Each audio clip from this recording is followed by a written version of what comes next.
Ça dit dans Lévitique 25, verset 10, « Ce sera un jubilé pour vous. Ce sera un jubilé pour vous cette année. » Alléluia.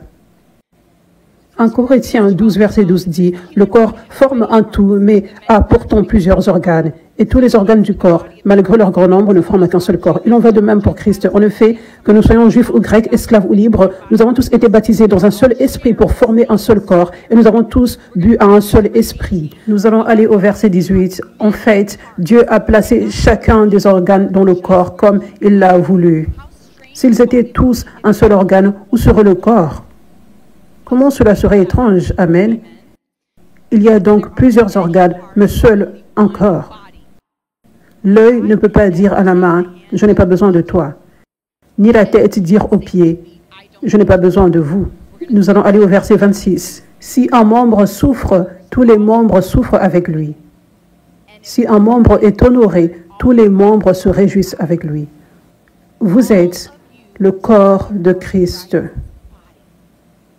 Et vous êtes ses membres, chacun pour sa part. » Alléluia. Toi et moi, nous tous, nous avons été placés sur cette terre pour accomplir la volonté de Dieu. C'est pour cela que nous sommes ici. Ce n'est pas à 90% pourquoi tu es ici, c'est à 100% la raison pour laquelle tu es ici. C'est ton objectif, accomplir la volonté de Dieu.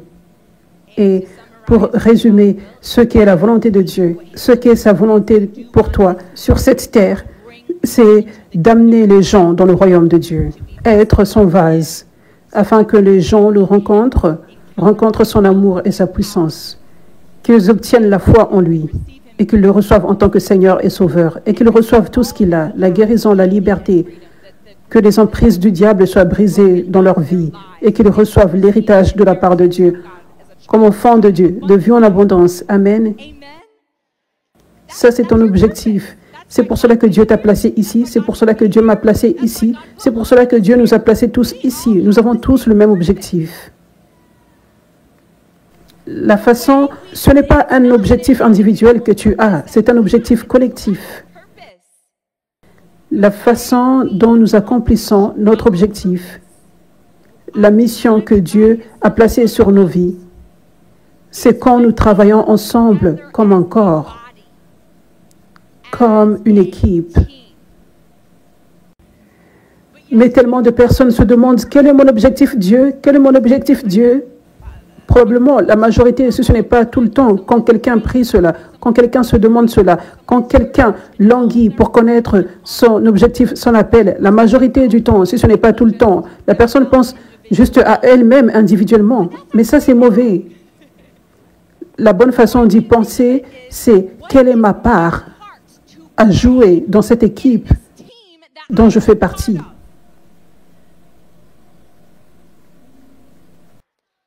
Ne pas se tenir comme quelqu'un de séparé, mais être unis comme une équipe.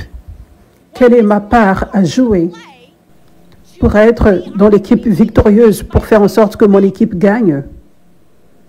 Quand une équipe sportive gagne, elle ne dit pas « Suzy a gagné, Tom a gagné, Billy a gagné ». Les gens disent « Les Lakers ont gagné, les Clippers ont gagné, les Chargers ont gagné, les Dodgers, alléluia ». Nous sommes ici à Los Angeles, donc. Mais vous savez, c'est ce qu'ils disent, n'est-ce pas? Donc le succès, le vrai succès n'est pas un succès individuel, personnel, mais la victoire de ton équipe. Ton équipe, c'est le corps du Christ. Dieu est notre coach. Dieu est le capitaine. Dieu est le leader. Nous travaillons pour lui. Il est notre boss. Nous n'avons pas un travail séparé, individuel. Nous sommes dans une même équipe, ensemble. Donc, quand tu brilles, quand tu as du succès, ce n'est pas pour ta médaille d'or individuelle, mais c'est pour la médaille d'or d'équipe. Vous savez, je pense à la gymnastique maintenant. Lors des Olympiques, il y a le concours, comme le passage sur la poutre et tout cela. Mais quand une personne gagne, elle obtient le meilleur score pour le passage sur la poutre, l'équipe entière reçoit la médaille d'or. Quand nous parlons de la compétition d'équipe, n'est-ce pas? C'est comme ça que c'est ici sur terre. Il n'y a pas de médaille individuelle. C'est comme ça que c'est dans le corps du Christ, ici sur cette terre. Quand je gagne, tu gagnes. Si Dieu ouvre une porte pour moi, pour que j'aille servir, et j'obtiens une médaille d'or dans le monde spirituel, tu obtiens une médaille d'or dans le monde spirituel quand tu es un vrai disciple dans ce mouvement de Dieu. C'est comme ça que ça fonctionne dans le monde spirituel. Alléluia. Mais à moins que tu joues dans une équipe sportive, à moins que cela soit ta carrière, ou à moins que tu fasses partie d'une bande, la majorité des personnes ne pensent pas de cette façon dans le monde. La majorité de personnes ne pensent pas de cette façon que je vous partage, que c'est un travail d'équipe. Donc, cela signifie que nous devons être intentionnels pour renouveler nos pensées, pour voir spirituellement de la bonne façon. Nous sommes dans une équipe, ensemble. C'est un travail d'équipe. Alléluia. Alléluia. Dieu soit loué. Dieu soit loué. Donc, je pensais, alors que je méditais sur cette parole, ce que Dieu voulait que je vous partage aujourd'hui, je pensais à Moïse. Je pensais à comment il avait fait des signes et merveilles puissants par la puissance de Dieu. Tous les signes et les merveilles en Égypte qui avaient conduit à ce que Pharaon autorise les Israélites à partir, l'ouverture de la mer et les miracles sur le chemin, le pain qui descendait du ciel. Mais, vous savez, Moïse avait ce grand don, cette grande onction. Mais ce n'était pas pour qu'il ait un succès personnel. Ce n'était pas le but derrière cela. Le but dans le fait qu'il avait ces grands dons, cette grande onction pour faire ces signes, ces merveilles, était pour le peuple, était pour les Israélites. Donc, quand il avait fait ce grand signe et cette grande merveille par la puissance de Dieu, il avait levé son bâton et la mer s'était ouverte. Ça, ce n'était pas une victoire pour Moïse, c'était une victoire pour tout le peuple de Dieu. Alléluia. Donc, si souvent nous pensons, beaucoup de personnes pensent à leurs propres ambitions. Elles veulent avoir du succès, avoir des dons. Elles veulent paraître importantes. Mais tu n'es pas placé ici, sur cette terre, pour paraître important, pour paraître comme ayant des dons, pour être exalté. Tu es ici pour servir les autres. Tu es ici pour jouer ta part dans l'équipe. Et si Dieu te donne un don, il te donne des dons, il déverse l'onction en toi, il fait en sorte que tu aies du succès. Ce n'est pas pour toi. Ça, ce n'est pas le but. Ce n'est pas, oh, tu es mon favori. Ce n'est pas comme si Dieu dit, tu es mon favori, donc je veux juste que tu brilles. C'est à 100% pour d'autres personnes. C'est à 100% un don pour d'autres personnes, pour bénir d'autres personnes. C'est à 100% pour faire en sorte que l'équipe gagne. Que l'équipe Jésus gagne.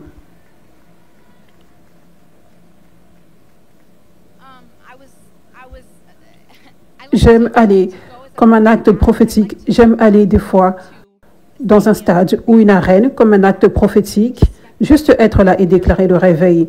Prier pour le réveil et déclarer que le réveil soit dans le stade, dans l'arène, au temps de Dieu, que beaucoup de miracles prennent place et que beaucoup de personnes viennent dans le royaume, des milliers dans cette arène. Et je remercie Dieu, j'aime aller là et remercier Dieu. Donc, ce temps que j'avais eu pendant la saison de Noël, avec mes parents, nous étions allés au Intuit Dome. Nous étions tous allés là pour la première fois. C'est une nouvelle arène ici, à Los Angeles. Et je ne suis pas beaucoup le basket. Je ne connais pas beaucoup les joueurs de la NBA. Mais je connais juste quelques-uns, ceux qui sont vraiment connus, ceux qui ont beaucoup de dons, n'est-ce pas? Donc, l'un d'eux, pratiquement, je ne connaissais qu'une personne quand on regardait le match de basketball. Et ce seul joueur était en fait blessé. Donc, il n'avait pas pu jouer. Et il s'était fait que j'avais regardé au niveau des bancs et je l'avais vu. Je voyais ses actions pendant le match. Vous savez, il est exceptionnellement talentueux au-dessus des autres, n'est-ce pas? Mais je l'avais vu ne pas jouer, mais être tellement excité et encouragé et se lever quand son équipe gagnait, quand son équipe marquait un panier. Et j'avais juste réalisé, c'est comme ça que les choses sont censées être, vous savez. Nous ne jouons pas des fois, ce n'est pas notre moment pour briller tellement, pour que nos talents brillent tellement, je ne sais pas, c'est une saison de désert ou quoi que ce soit, où nous ne sommes juste pas la partie du corps qui est vue, où nous avons juste une part différente à jouer dans le corps. Nous sommes tous importants, mais certains ne sont pas vus, vous savez. Mais quand un coéquipier brille, gagne, je gagne. Quand je ne suis pas vu, je gagne. Donc, quand il gagne, je gagne. C'est un sport d'équipe. Alléluia. Et donc, vous savez, nous voulons tellement les dons, des choses qui nous font paraître importantes. Mais Dieu n'est pas fier de toi qui as un don. Il n'est pas fier de cela. Il est fier de toi quand tu fais ta part, quand tu joues une part dans l'équipe. Mais nous ne pensons pas cela la plupart du temps. C'est Dieu qui donne le don. Ce n'est pas une chose que nous faisons. Quand nous brillons avec ce don, c'est Dieu. Vous savez, il est fier de toi quand tu lui obéis. Quand tu fais, peu importe ce que c'est, quand tu supportes les autres coéquipiers, quand tu célèbres les autres coéquipiers. Parce que tu vois, ça c'est Dieu. Dieu a placé ce don ici pour que nous gagnions tous. Nous tous, moi également. Alléluia. Dieu soit loué. Donc, comment ce serait fou de regarder Moïse, voir les signes, les merveilles qu'il fait. Comment cela serait fou si tu étais un Israélite à cette époque? Comment cela serait fou de se comparer à lui et d'être jaloux de lui? Comment cela sonne fou? Il te sert. Tu n'as pas besoin de faire le travail difficile. Il lève son bâton, il a eu besoin que d'autres personnes tiennent ses bras à un moment donné. Vous voyez ce que je veux dire? Mais il se tient de la foi et toi, tu as juste à marcher à travers la mer. N'est-ce pas?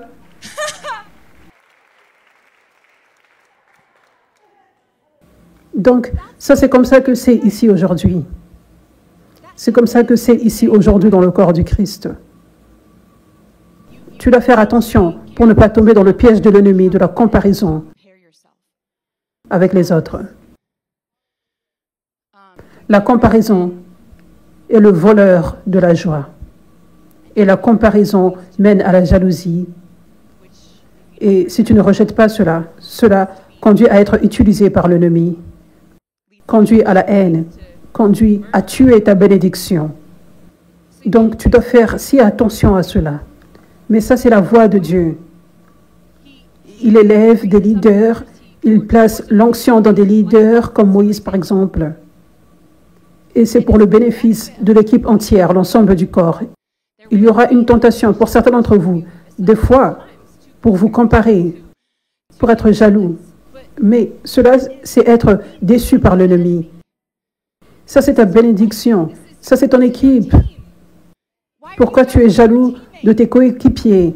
Nous célébrons que notre coéquipier gagne parce que cela fait en sorte que nous gagnons plus.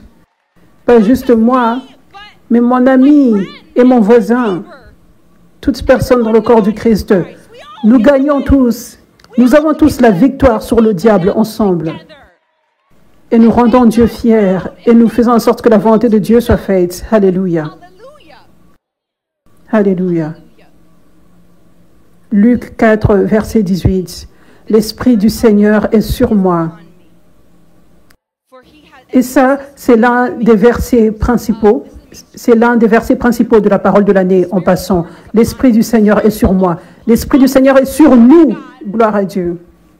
Car il m'a oint pour apporter de bonnes nouvelles aux pauvres. Il m'a envoyé pour proclamer que les captifs seront relâchés, que les aveugles verront, que les opprimés seront libérés, et que le temps de la faveur de l'Éternel, notre version dit, l'acceptation est venue. Donc, prophétiquement, cette parole prophétique de l'année, c'est l'Esprit du Seigneur est sur nous parce qu'il nous a oints pour apporter de bonnes nouvelles aux pauvres. Il nous a envoyés pour proclamer que les captifs seront relâchés, que les aveugles verront, que les opprimés seront libérés. Nous ferons tous ceci. Amen. Donc, quand tu vois un frère ou une sœur, ton parent spirituel, être oint pour faire ces choses, ça, c'est ta victoire également. C'est en nous. Ça se produit au travers de nous. Vous savez, tu peux voir un serviteur de Dieu, tu peux me voir chasser un démon et tu peux penser, l'apôtre Catherine chasse un démon par la puissance de Dieu, mais tu devrais réellement le voir comme nous chassons les démons. Nous sommes un corps ensemble et l'une des parties du corps fait le commandement maintenant, mais c'est nous tous ensemble, unis dans ceci. Et vous savez quoi, si c'était juste moi, si Dieu m'avait juste moi, et je faisais juste une chose individuelle, et personne ne venait à côté, peut-être je n'avais pas invité les gens à venir, ou peut-être que les gens ne voulaient pas venir, mais ça c'est juste une chose individuelle. Ok, peut-être je pourrais chasser les démons par la puissance de Dieu, et être un vase de Dieu, et faire un tout petit peu, mais pas autant. Mais pas autant. Mais quand nous devenons encore ensemble et nous sommes unis et nous faisons tous notre part, vous savez, des fois, nous avons des centaines de milliers de vues pour un service du dimanche. Et je sais que Dieu fait des centaines de milliers de miracles en plus ce jour-là. Quand les gens partagent. Ok, donc, ce n'est pas moi, par la puissance de Dieu, qui délivre des centaines de milliers de personnes. Est-ce que ça l'est? Si tu partages, n'est-ce pas? Si tu partages le direct, par exemple, nous tous ensemble, nous chassons des démons par la puissance de Dieu dans la vie des centaines de milliers de personnes. Vous voyez ce que je veux dire? Ok, je fais ma part pour commander aux démons de partir, mais les démons ne seraient pas partis dans la vie de toutes ces personnes si tu n'avais pas joué une part. Vous voyez ce que je veux dire? Moïse, si les gens avaient décidé de ne pas écouter Moïse, ou peut-être si Moïse avait décidé d'être méchant ou quoi que ce soit, les deux choses. Moïse fait une chose individuelle. Il a l'onction, il a le don, il déchire la mer. Ok, il arrive à la terre promise, le voici à la terre promise. Mais la promesse n'a pas été accomplie. Et la promesse que le peuple de Dieu, les millions d'enfants de Dieu, entreraient dans la terre promise, cela ne se serait pas produit. Mais parce que le corps avait fait leur part ensemble, ils s'étaient unis, ils avaient fait leur part. Et même dans le désert, Moïse avait nommé d'autres leaders pour aider à conseiller les autres le long du chemin. Ils avaient fait leur part. Donc toute personne fait sa part et maintenant la promesse de Dieu s'accomplit. Les Israélites qui entrent dans la terre promise. Donc cela n'était pas Moïse qui faisait les choses par la puissance de Dieu pour faire en sorte que cette promesse se réalise. C'était toute personne ensemble. Vous voyez ce que je dis? Ce n'est pas la star de basketball de la NBA qui gagne le match, même s'il a le nombre de points le plus important. Mais ils ne disent pas « il a gagné ». Ils disent « l'équipe a gagné ». Les Clippers ont gagné. Vous savez, ils disent cela, n'est-ce pas? Donc ce n'est pas Moïse qui gagne. Ce sont les Israélites, le corps du Christ qui gagne. Alléluia. Alléluia. Vous voyez, la raison pour laquelle je partage ceci, c'est parce que cette façon de penser n'est pas du monde. C'est un système de pensée spirituel. Donc, tellement de croyants manquent la grande joie que Dieu a pour eux. manquent l'accomplissement de leurs appels, manquent à plaire à Dieu parce qu'ils sont bloqués dans la mentalité du monde, des objectifs égoïstes et l'obsession du succès personnel, la vanité. Ils sont focalisés sur ça. Tellement de croyants, ils sont focalisés sur ça tellement. Et au même moment, ils manquent leurs appels, manquent la grande joie d'être dans l'équipe victorieuse.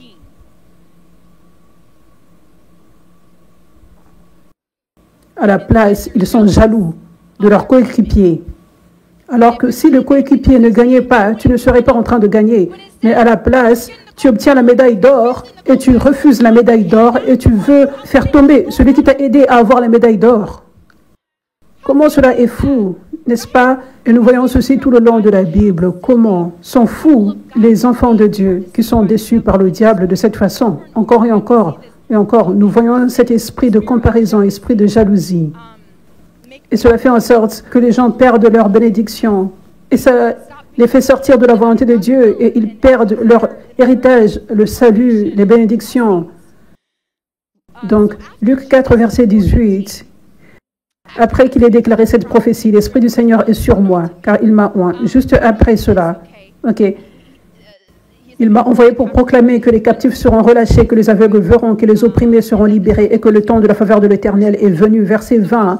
Donc, il déclare ceci. Puis il roula le livre et le remit au serviteur et s'assit. Tous les yeux de la synagogue le regardaient attentivement. Puis il commença à leur parler. L'écriture que vous venez d'entendre a été accomplie ce jour même. Tout le monde parlait bien de lui et était étonné par les mots gracieux qui venaient de ses lèvres. Comment cela peut-il être? Il se demandait. N'est-ce pas le fils de Joseph? Donc, au départ, ils sont excités. Et puis, l'esprit de comparaison, de jalousie prend le dessus dans les gens.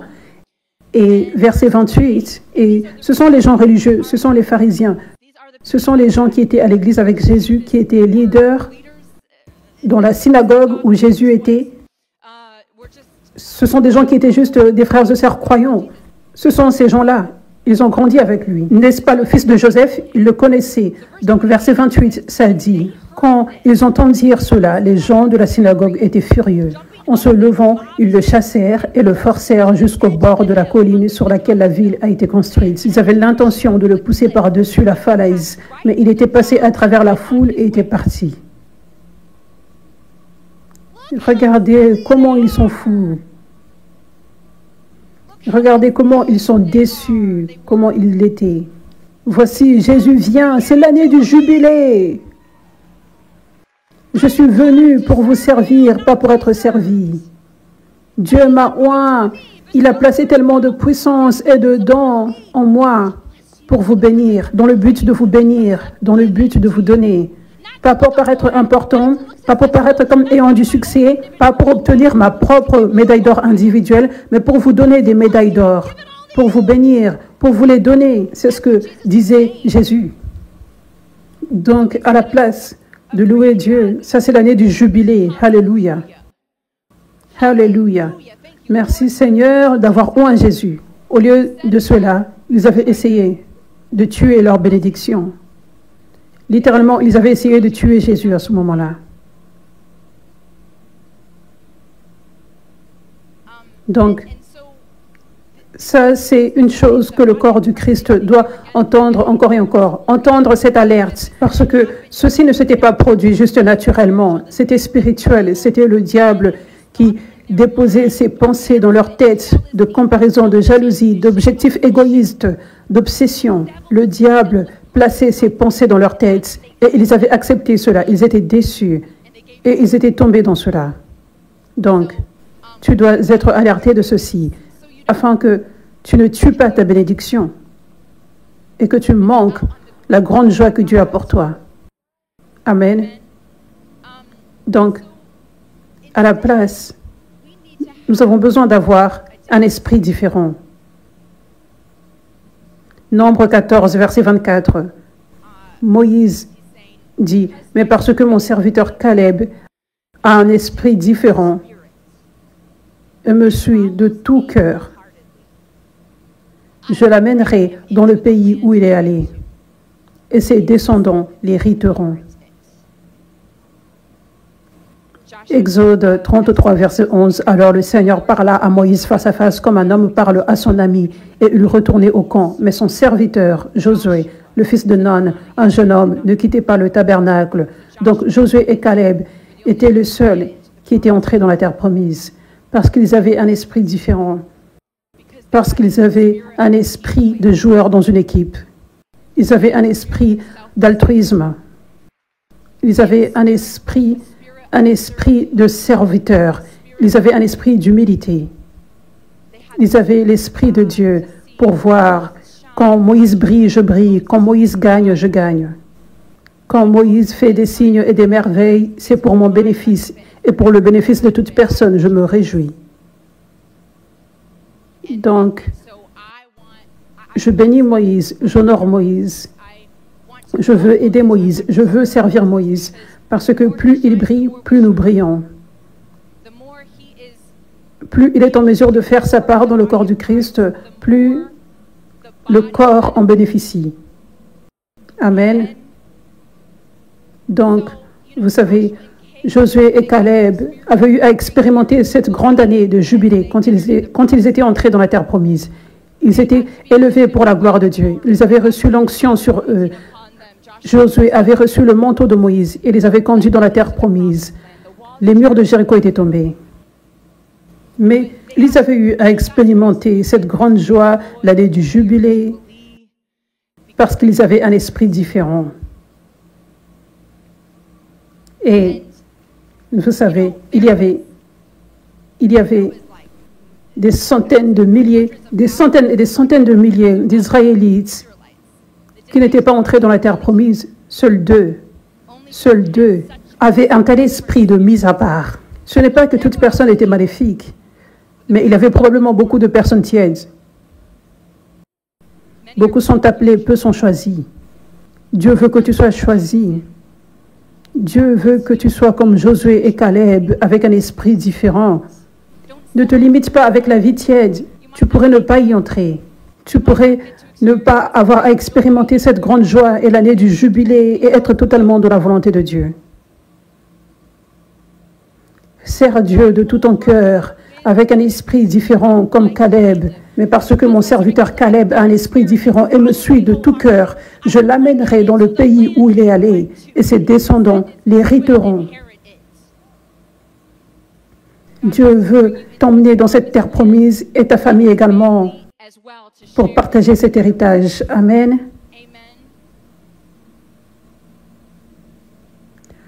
Luc 8, verset 1. Peu de temps après, Jésus commença une visite des villes et villages voisins, prêchant et annonçant la bonne nouvelle sur le royaume de Dieu.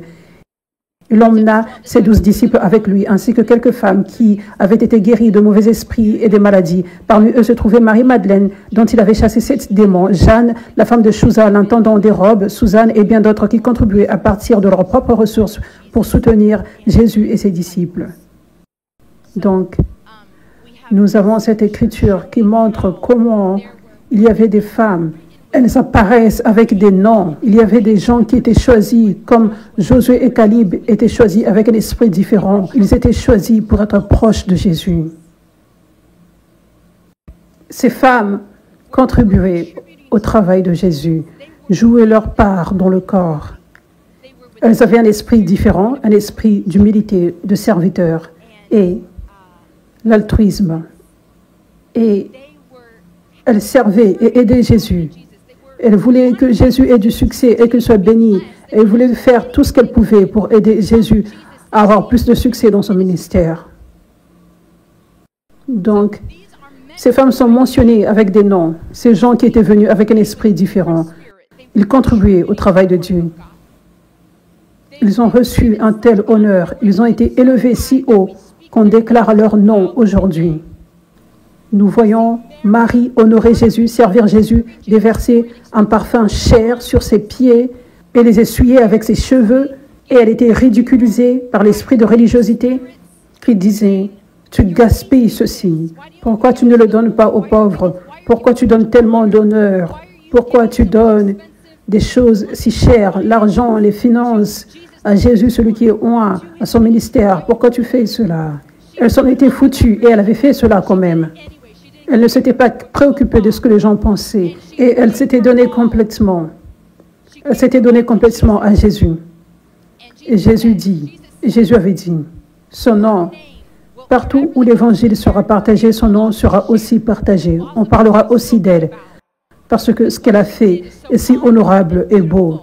Et ça, c'est un vrai leader. Et je veux que les gens, dans plusieurs générations, je veux que les gens apprennent par son exemple. Donc les pharisiens avaient l'opportunité d'être nommés comme Marie, d'être nommés comme Jeanne, qui contribuait au ministère de Jésus, d'être nommés comme tous les disciples, d'être nommés comme Lazare, un ami de Jésus qui assistait Jésus avec son ministère. Les pharisiens, les gens qui essayaient de le faire tomber de la falaise, les gens dans sa ville natale avaient autant l'opportunité que toutes ces personnes d'être élevées pour la gloire de Dieu, d'expérimenter la grande joie de cette année du jubilé, d'être proches de Jésus et de recevoir toutes les bénédictions de la part de Jésus. Mais ils avaient un mauvais esprit. Les pharisiens auraient dû être si honorés. Waouh! On priait pour que le Messie vienne. Et Dieu a choisi que le Messie vienne dans notre génération. Pas juste dans notre génération, mais dans notre ville, dans notre synagogue. Celui que nous avons connu, avec qui nous avons grandi, il l'a choisi. Quel honneur! Ça, c'est l'esprit qu'ils devaient avoir. Et s'ils avaient cet esprit, ils auraient été nommés. Ils auraient eu cet honneur et ils auraient expérimenté une grande joie comme les disciples et ces femmes qui contribuent au ministère de Jésus. Mais ils avaient manqué tout cela. Donc, ça c'est la parole que je vous partage aujourd'hui. Ne manque pas. Le diable veut que tu manques. Ne manque pas. La parole de l'année n'est pas garantie. Tu dois faire ta part.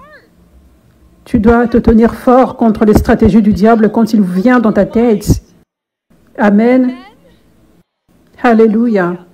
Parce que nous verrons Dieu faire des merveilles comme nous ne l'avions jamais vu. Nous allons voir Dieu ouvrir des portes. Mais il va agir comme il a toujours agi. Il va agir par des vases. Il va agir par ceux qu'il choisit pour qu'ils soient leaders, n'est-ce pas? Il ne va pas choisir des milliers de personnes, des millions de personnes pour déchirer la mer. Il va choisir une personne pour déchirer la mer au travers de sa puissance, n'est-ce pas? Amen. Juste comme c'était Pierre, par lequel son nombre, toute personne était guérie et délivrée. Il va choisir certains serviteurs de Dieu, leaders, pour faire ces grands miracles qui te bénissent et tout le corps du Christ. Donc, tu dois être prêt pour les plus grandes choses que Dieu fait. Tu dois être préparé, être équipé. Je veux dire, être équipé par rapport aux stratégies du diable, parce que si tu as eu des objectifs égoïstes dans ton cœur depuis un long moment, tu dois faire attention. Parce que, est-ce que tu as déjà remarqué, vous qui avez expérimenté la jalousie avant, est-ce que tu as déjà remarqué, peut-être si tu as lutté avec cela toi-même, est-ce que tu as déjà remarqué qu'il y avait quelqu'un dans ta vie et cette personne commençait à briller, de bonnes choses commençaient à se produire pour elle et tu commençais à être ennuyé par cette personne pour aucune raison, ou est-ce que cela s'était produit dans ta vie? Je me rappelle, cela s'était produit dans ma vie au collège. Je ne savais pas ce qui se passait. C'était la première fois que j'expérimente cela. Pourquoi cette personne se comporte comme si elle est ennuyée par moi, mais je me comporte de la même façon, venant de nulle part? Et j'expérimentais différentes bénédictions dans ma vie à cette époque. Je me disais, pourquoi cette personne se comporte étrangement? Pourquoi elle est méchante alors qu'elle m'aimait avant? Mais maintenant, elle se comporte comme si elle est ennuyée par moi. Je dis une chose et elle dit une remarque qui a comme une attitude méchante. Vous savez, est-ce que tu as expérimenté cela, se produire dans ta vie? Ok, c'est comme ça que le diable vient. C'est comme ça que le diable vient. Donc, si tu as lutté avec cet objectif égoïste en voulant avoir tellement de succès et toutes ces choses, tu dois être équipé. Quand Dieu commence à ouvrir des portes pour ton ami, pour ton voisin, pour ton leader, pour d'autres personnes dans le corps du Christ, tu dois être prêt. Quand l'ennemi commencera à venir pour te tenter de te comparer. Où est ma bénédiction? Où est ma porte ouverte? J'ai été en train de servir Dieu depuis longtemps. Comment ça s'est produit pour eux et ça ne s'est pas produit pour moi? Tu dois être prêt. Quand cette personne gagne, tu gagnes. Ce n'est pas que cette personne gagne et toi tu ne gagnes pas. Ce n'est pas comme si Dieu ouvre des portes pour cette personne et pas pour toi. Tu gagnes et tu es béni également. Tu dois te rappeler de cela. Tu dois renouveler tes pensées avec ceci. Tu dois renouveler tes pensées avec ceci. Les pharisiens se comportaient comme « Oh, nous devrions être ceux qui sont loin. » Vous savez, « Oh, comment ose-t-il? Tuons-le. » Les frères de Joseph. Quoi? Tu avais déjà la tunique de plusieurs couleurs donnée par notre Père et tu as cette faveur. Vous savez, tu es le favori de notre Père et maintenant Dieu te montre la faveur en te donnant ce rêve. Oh, ça c'est trop. Et ils avaient essayé de le tuer. Ça se produit encore et encore. Ça c'est le diable. Ne tombe pas dans ces pièges. Il va continuer de venir. Il va continuer de faire ces choses. Nous devons être alertés. Amen. 1 Samuel 16, verset 21, David alla vers Saul et commença à le servir. Saul aimait beaucoup David. Rappelez-vous de ce que j'ai dit il y a juste une seconde. Est-ce que tu as expérimenté quelqu'un t'aimer, un ami t'aimer, et tout d'un coup, il commence à être ennuyé par toi pour aucune raison, quand tu commences à être béni ou quoi que ce soit, et peut-être il traverse un désert dans sa vie ou quoi que ce soit. Bien, nous voyons cela se produire dans cette histoire avec Saul et David. David alla vers Saul et commença à le servir. Saul aimait beaucoup David et David devint son porteur d'armure. Puis Saul envoya un mot à Isaïe et demanda « S'il vous plaît, laissez David rester à mon service car je suis très heureux de lui. » Et chaque fois que l'esprit de tourment envoyé par Dieu troublait Saul, David jouait de la harpe. Alors Saul se sentait mieux et l'esprit de tourment s'en allait. Donc David était une telle bénédiction pour Saul. 1 Samuel 17, verset 45, vous savez, David avait tellement de courage et la crainte du Seigneur qu'il était volontaire pour aller à la bataille contre Goliath. Et Dieu était avec lui et il avait vaincu Goliath avec une pierre. Alors que toute autre personne était effrayée de l'abattre.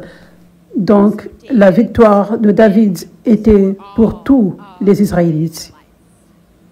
Ce n'était pas la victoire de David, c'était la victoire de toute personne, les Israélites qui gagnaient. 1 Samuel 17, verset 45, David répondit aux Philistins.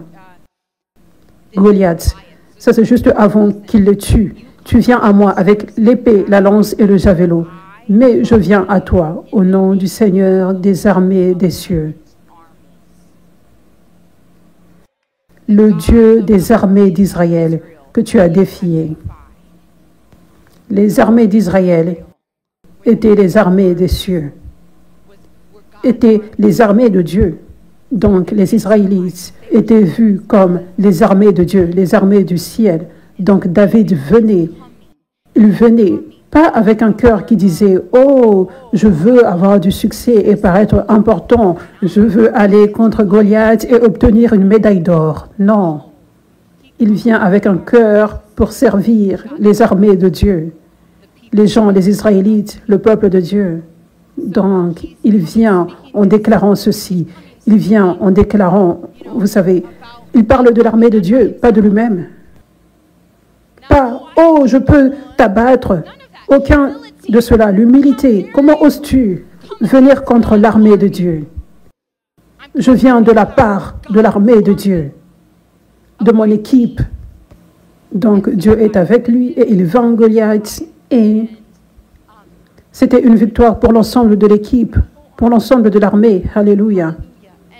Et ils avaient eu le bénéfice qui en ressortait. Ils en avaient tiré la bénédiction. David n'avait pas eu une bénédiction spéciale. Ils en avaient tous tiré un bénéfice. 1 Samuel 17, verset 52. Puis les hommes d'Israël et de Juda poussèrent un grand cri de triomphe.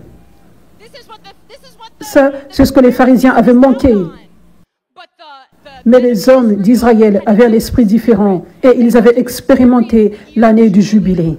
Quand David s'était levé et avait brillé pour Jésus, pour Dieu. Amen.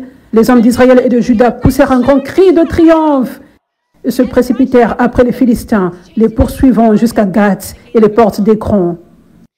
Je vais sauter à 54. Puis l'armée israélite revint et pilla le camp philistin désert. Donc, c'était toute l'armée qui allait et pillait et obtenait les ressources, les bénédictions des Philistins. Ce n'était pas David seul, tous les Israélites. Donc David était leur bénédiction. Alléluia. En Samuel 18, verset 5, tout ce que Saul demandait à David de faire, David le faisait avec succès. Alors Saul le plaça commandant sur les hommes de guerre, une nomination qui fut accueillie par le peuple et les officiers de Saul. Lorsque l'armée israélite victorieuse rentrait chez elle après que David ait tué les Philistins, des femmes de toutes les villes d'Israël sortirent pour rencontrer le roi Saul. Elles chantaient et dansaient de joie. Ils expérimentaient la grande année du jubilé. Amen. Voici leur chanson. Saul a tué ses milliers et David ses 10 milliers. Maintenant, elles se réjouissaient. Il y avait une saison où nous avions besoin que de dizaines de milliers soient tués. Et maintenant, il y a une saison où nous avons besoin que des centaines de milliers soient tués. Nous avons besoin des oreilles et nous avons besoin des yeux. Les oreilles peuvent entendre beaucoup de choses. Les yeux peuvent voir, même plus. Nous avons besoin de tout cela. N'est-ce pas? Mais Saul était tombé dans cet esprit envoyé par l'ennemi, l'esprit de mensonge. Elle ne le disait pas comme « Oh, David est mieux que Saul ». Elle ne le disait pas comme cela. Elle se réjouissait en tant que corps du Christ. Elle se réjouissait parce qu'il y a des oreilles et des yeux. Elle ne disait pas que les yeux sont meilleurs que les oreilles. Mais c'est comme ça que Saul avait pris cela. Parce qu'il était déçu par les mensonges de l'ennemi. Il était tombé dans les mensonges de l'ennemi, dans sa tête, de comparaison et de jalousie. Objectif égoïste. Amen. En Samuel 18, verset 8, cela rendit Saul très en colère. Qu'est-ce que c'est? Il dit. Elles attribuent 10 milliers à David et à moi seulement des milliers. Je suis désolé, j'avais dit des dizaines de milliers et des centaines de milliers. Je voulais dire des milliers et des dizaines de milliers. Elles attribuent 10 milliers à David et à moi seulement des milliers. Ensuite, elles en feront leur roi. Ainsi, à partir de ce moment-là, Saul garda un œil jaloux sur David. Le lendemain, un esprit de tourment envoyé de Dieu submergea Saul et il commença à délirer dans sa maison comme un fou. David jouait de la harpe comme il le faisait chaque jour, mais Saul avait une lance à la main. Et ça continue en disant que Saul était juste si consumé par tellement de jalousie qu'il s'était tourné en haine contre David, qu'il lançait littéralement la lance contre David. Et David avait esquivé plusieurs fois. Donc, cette même stratégie du diable, tomber dans ce même piège du diable, comme les pharisiens avec Jésus qui essayaient de le jeter de la falaise, c'est ce dans quoi Saul tombait. Il essayait de tuer sa bénédiction. Donc, Saul avait perdu la joie et la bénédiction que Dieu lui avait donnée quand il avait commencé à voir David comme une personne séparée de lui. Quand il avait commencé à voir David comme une personne mise à part ayant du succès. Mais David était une partie de l'équipe de Saul. S'il pouvait continuer de voir David dans la réalité dans laquelle il était, comme faisant partie de son équipe, il ne serait pas tombé dans la jalousie et n'aurait pas perdu sa bénédiction et sa joie. Donc, la comparaison, la jalousie et l'idolâtrie du succès sont ceux qui volent le contentement et la joie. Ne tombe pas dans le piège du diable. Parce que Dieu relâche tout ceci cette année. Il relâche ceci pour toi. Ça, c'est la seule arme que le diable a. Ne tombe pas. Ça t'appartient. N'y manque pas. Amen. Alléluia. Donc, et je sais que vous avez tous expérimenté ceci. Est-ce que quelqu'un est fan de sport ici? Pas beaucoup de personnes. Vous avez de la chance que mon père ne soit pas ici. Il est professeur d'éducation physique. Je blague. Il est un professeur d'éducation physique retraité. Mais si tu n'es pas fan de sport, est-ce que tu as déjà assisté à un match de sport, peut-être pour ton enfant? Peut-être c'était juste un match et tu as choisi une équipe pour laquelle te tenir parce que tu fais partie de cette ville ou quoi que ce soit. Est-ce que tu as expérimenté la joie quand l'équipe pour laquelle tu te tiens gagne? Mais tu es juste assis là. Mais est-ce que quelqu'un ici se lève de sa chaise et saute comme si c'était toi qui as marqué le but gagnant? Oui? Ça, c'est spirituel. Prenons cela dans nos vies, dans le corps du Christ. Parce que ça, c'est vraiment spirituel. Et j'ai expérimenté cela moi-même. J'étais allée voir ce match et aussi j'aime aller au stade Sophie et déclarer. J'étais allée à un match des Chargers et ils avaient gagné. Les équipes de Los Angeles avaient gagné les 2 fois. Mais je ne regarde même pas ces sports à la télé, jamais. Peut-être le Super Bowl. Mais je sautais quand ils marquaient ses buts. Et je sentais tellement d'excitation et de joie. Ça, c'est spirituel. Je veux dire, nous devons prendre ceci dans nos vies, nos rôles en tant que corps du Christ. C'est ce que Dieu veut pour toi, que tu renouvelles tes pensées et que tu commences à vivre de cette façon. Pour toute personne dans le corps du Christ, quand tu vois une personne avoir du succès, que tes pensées aillent sur « Alléluia ». Mon équipe gagne. Le diable est rabaissé. Vous savez, c'est excitant. Nous pouvons faire tellement plus en tant qu'équipe. Vous savez, des fois, tu te reposes, tu ne fais pas tellement parce que tu prends ton sabbat peut-être et tu vois quelqu'un faire une chose puissante pour Dieu. Alléluia. Le diable est toujours rabaissé aujourd'hui, même si moi je me repose. Je viens tout juste de me réveiller, je me réveille et je vois cette vidéo sur Instagram des démons qui est chassé. Alléluia, je dormais, mais le diable était toujours rabaissé parce que le membre de mon équipe jouait sa part. Briller pour la gloire de Dieu et gagner, marquer un but pour nous, pour moi, pour Jésus. Alléluia. Alléluia. Alléluia. Donc, ça, c'est comme ça que Dieu veut que tu sois. Ça, ce n'est pas du monde, ok? Donc, ça va demander de l'intention, ok? Et certains d'entre vous pourraient avoir à pratiquer plus de discipline spirituelle dans ce domaine que d'autres. Si tu as lutté avec la jalousie, les objectifs égoïstes, cette idole du succès, si tu as lutté avec cela, tu devras être plus intentionnel et être plus discipliné spirituellement dans ce domaine et renouveler tes pensées avec ceci et rejeter constamment ces mensonges du diable, cette stratégie du diable pour essayer de voler ta bénédiction et ta joie. Amen. Ça, c'est de l'équipement que je te donne. Je te donne de l'équipement afin que tu aies la victoire et que tu expérimentes ce grand jubilé cette année. Amen. Donc, cette année, Dieu va ouvrir des portes, de grandes portes pour le corps du Christ. Donc, à chaque fois qu'il le fera, tu dois te lever, sauter et encourager et louer Dieu et dire « Je gagne, nous gagnons, Alléluia, Alléluia ». Et sois actif, sois vraiment actif. Nous devons tous jouer nos parts. Vous savez, je sais que quand je faisais du sport, je jouais au foot, je jouais au basket, j'étais capitaine de l'équipe, mais pour une certaine raison, dans ces 2 équipes, dans ces 2 sports, je ne marquais pas beaucoup. Je ne pouvais pas très bien marquer un panier, mais j'étais agressive, j'étais meneuse, je faisais des passes. Vous savez, c'était important que je fasse ma part, la même chose avec le football. Je jouais et quand ça en venait à marquer un but, je ne marquais pas beaucoup, pour une certaine raison. Mais je faisais des passes à d'autres pour qu'ils marquent un but. Vous savez, Alléluia, Alléluia. Donc, c'est comme ça que tu dois être ici dans le corps du Christ. Fais ta part.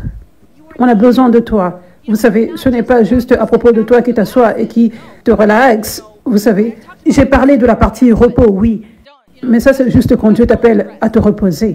Mais tu dois être actif, tu dois travailler, tu dois faire ta part, tu dois passer le ballon, le faire rebondir, être un bon défenseur. Tu dois faire ta part. Ne pas être obsédé à vouloir faire la part des autres personnes. Ne pas être obsédé à marquer le but quand Dieu t'appelle à passer. Tu dois être actif là où Dieu t'appelle à être actif. Rappelle-toi, Dieu n'est pas fier de toi à cause de tes dons. Il est fier de toi parce que tu fais ta part dans l'équipe. Donc, ça c'est vraiment important que cette année, tu sois actif comme jamais auparavant, que tu sois actif pour contribuer au travail de Dieu, servir, semer, faire ta part. Peu importe ce que Dieu te demande, lève-toi cette année parce que nous allons au championnat, gloire à Dieu, dans le monde spirituel. Et ce n'est pas à propos d'un seul joueur, ce n'est pas à propos d'un seul joueur. Toute personne doit se lever et faire sa part. Donc, tu te tiens là avec ta médaille d'or en sachant que tu l'as méritée, en sachant que tu as fait ta part. Amen. Tu te tiens là avec la médaille d'or collective pour l'équipe, en étant fier. J'ai fait ma part. J'ai rendu Dieu fier. J'ai réellement gagné ceci avec l'ensemble de l'équipe. Ça, c'est ta mission pour cette année. C'est ce que Dieu t'appelle à faire cette année. Alléluia. Soyons les meilleurs coéquipiers comme jamais auparavant pour Jésus. Amen. Alléluia. Alléluia. Alléluia. Alléluia. Alléluia. Quand je gagne, tu gagnes. Quand je brille, tu brilles. Quand tu brilles, je brille. Quand tu gagnes, je gagne. Soyons un exemple pour le corps du Christ. On en a besoin. Ça, c'est un aspect de la pureté qui manquait. La pureté que Dieu restaure dans le corps du Christ. Rendons Dieu fier. Soyons cet exemple. Encourageons-nous les uns les autres. Célébrons les victoires des uns et des autres. Amen. Alléluia. Dieu soit loué. Merci Jésus. Alléluia. Gagnons pour Jésus cette année comme jamais auparavant. Amen. Alléluia. Dieu soit loué. Dieu soit loué. Merci Jésus. Merci Jésus. Vous pouvez tous vous lever maintenant. Merci Jésus. Merci Seigneur. Maintenant, prenons un moment. Je vois juste Dieu agir maintenant dans des cœurs. Certains d'entre vous, il est vraiment temps d'abandonner cette idole du succès. Le succès personnel, les ambitions. Il est temps d'abandonner cela une fois pour toutes. Il est temps d'être réel avec toi-même, être nu devant Dieu. Confesser, se repentir, dire « Seigneur, ceci me suivait, je le reconnais, ce mauvais esprit, je ne veux plus de ce mauvais esprit, je veux un esprit différent, un esprit pur, qui est altruiste, un cœur de serviteur. Donne-moi cet esprit, Seigneur. Je renonce, je rejette ce mauvais esprit d'objectif égoïste, de jalousie, de comparaison. Juste parle de ton cœur maintenant. Peu importe ce que tu dois dire à Dieu maintenant, ce que te conduit de dire, juste dis-le maintenant. Juste parle à Dieu. Repens-toi, confesse, renonce. Abandonne-toi.